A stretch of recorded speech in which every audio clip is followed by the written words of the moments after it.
વાગરાના વજાપરામાં માટી ખનન સામે તંત્રની ગાજ. 10 કલાકની કાર્યવાહીમાં 5 કરોડનો મુદ્દામાલ જપ્ત કરવામાં આવ્યો. શેર 18 ડમ્પર અને 2 એક્સવેટર મશીન કબજે લેવાયા. ડ્રાઈવરોએ મગનું નામ મરીન ન પાડ્યું. વાગરા તાલુકાના વજાપરા વિસ્તારમાં ચાલતી માટી ખનનની પ્રવૃત્તિ પર દરોડો પાડી 18 ડમ્પર અને 2 એક્સવેટર મશીન સહિત 5.02 કરોડનો મુદ્દામાલ જપ્ત કરવામાં આવ્યો છે. શનિવારે સવારે 10 વાગ્યાથી શરૂ કરવામાં આવેલી કામગીરી રાત્રિના 8 વાગ્યા સુધી ચાલી હતી.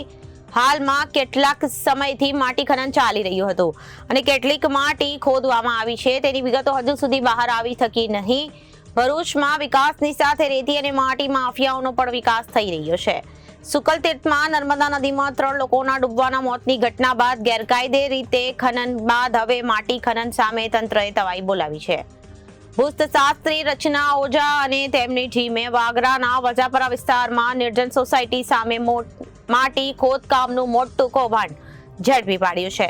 સવારે 10 થી રાતના 8 વાગ્યા સુધી તપાસ કરવામાં આવી હતી. સ્થળ પરથી 18 ડમ્પર સહિતના 5.2 કરોડનો મુદ્દામાલ કબજે લેવાયો છે. સ્થળ પરથી મળેલા ડ્રાઈવરોની પૂછપરછ કરવામાં આવી હતી, પણ હજી સુધી ચોક્કસ વિગતોને તંત્રને મળી શકી નહીં. માટી ખનન માટે મંજૂરી મેળવવામાં આવી છે કે કેમ, માટી ખનન થઈ રહ્યું હતું કે સરકારી જગ્યાએ કે ખાનગી સહિતની વિગતો મેળવવામાં આવી રહી છે. હાલ તો વાહનો કબજે કરી માટી ખનન કોણ કરાવી રહ્યું છે તેની તપાસમાં તંત્રએ જોતરાયું છે. રેતી અને માટીના ખનનને રોકવા માટે ખાસ ટીમ બનાવવામાં આવી છે. સ્ટાફ ઓછો પડતો હોય ત્યાં અન્ય વિભાગના કર્મચારીઓ અને અધિકારીઓની મદદ લેવા આદેશ કરી દેવાયો છે. આગામી દિવસોમાં પણ રેડની કામગીરી ચાલુ રાખવામાં આવશે. તુષાર સુમેરા, કલેક્ટર ભરૂચ. વાગરાના વજાપરા વિસ્તારમાં ગેરકાયદેસર માટી ખનન કરવામાં આવી રહ્યું હોવાની ચોક્કસ બાતમી તંત્રને મળી હતી.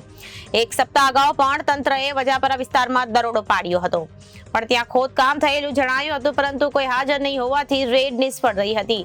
ઝાડી ઝાંખરાથી ઘેરાયેલ વિસ્તારમાં ખોદકામ જણાતા તંત્રએ વોચ ગોઠવી હતી અને ભરૂચના એસડીએમ મનીષા માનાણીએ જણાવ્યું હતું કે એક સપ્તાહ પહેલા રેડ કરાઈ હતી, પણ કંઈ હાથ લાગ્યું ન હતું.